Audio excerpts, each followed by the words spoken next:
The Bell Witch of Tennessee.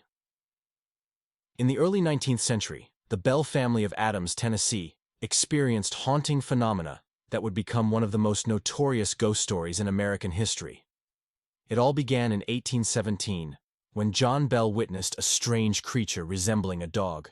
Following this sighting, the family started hearing peculiar sounds around their house, like knocking on doors and windows and chains dragging along the floor. Soon, the activity escalated. The children, especially the youngest daughter Betsy, began experiencing terrifying encounters. They heard whispers too faint to comprehend, saw ghostly animals, and felt invisible forces pulling their hair and slapping them. The entity eventually identified itself as the Bell Witch, and it seemed to have a particular vendetta against John Bell, often cursing and mocking him. The most chilling aspect of the Bell Witch tale is its physical and verbal interactions with the family and local community.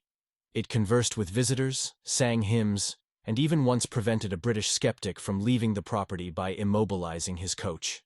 The haunting reached its peak with the mysterious illness and subsequent death of John Bell in 1820, which many believed the witch claimed responsibility for. The Bell Witch's story has become a part of local folklore, inspiring numerous books, documentaries, and films. Despite various theories about the origins of the haunting, the true nature of the Bell Witch remains a mystery, making it one of the most intriguing and chilling ghost stories in American history. The Pendle Witch Trials, 1612. In 1612, a series of events unfolded in Pendle Hill, Lancashire, England, which led to one of the most famous witch trials in British history.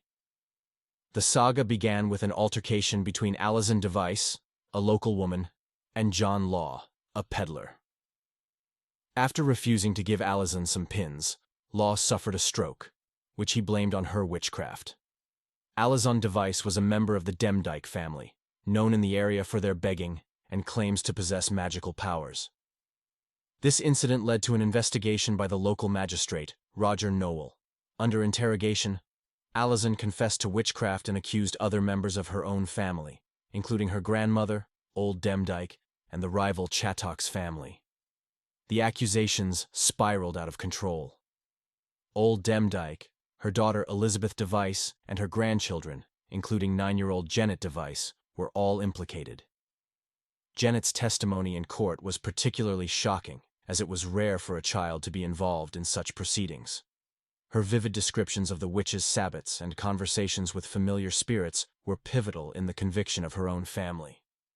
In total, 12 people were accused of witchcraft and maleficium, harm done by witchcraft. 10 were found guilty and hanged, including Alison Device, her mother Elizabeth, and Old Demdike, who died in prison before the trial. The trials were notable for their reliance on child testimony and the feuding between the two families, which played a significant role in the accusations. The Pendle Witch Trials have since become a part of folklore and are remembered as a tragic example of the witchcraft hysteria that swept through Europe in the 16th and 17th centuries. The Salem Witch Trials, 1692-1693.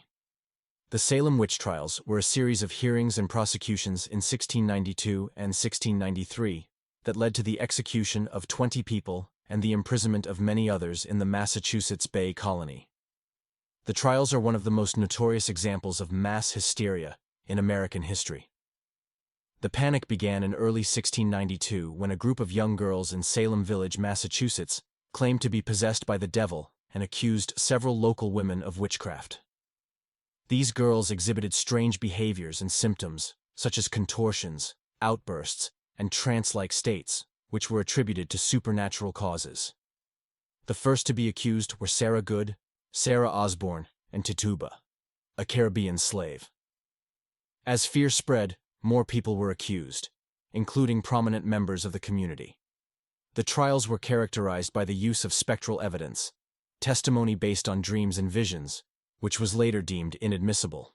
The hysteria reached its peak with the execution of 19 people by hanging, including Bridget Bishop, the first to be tried and executed, and Giles Corey, who was pressed to death for refusing to enter a plea.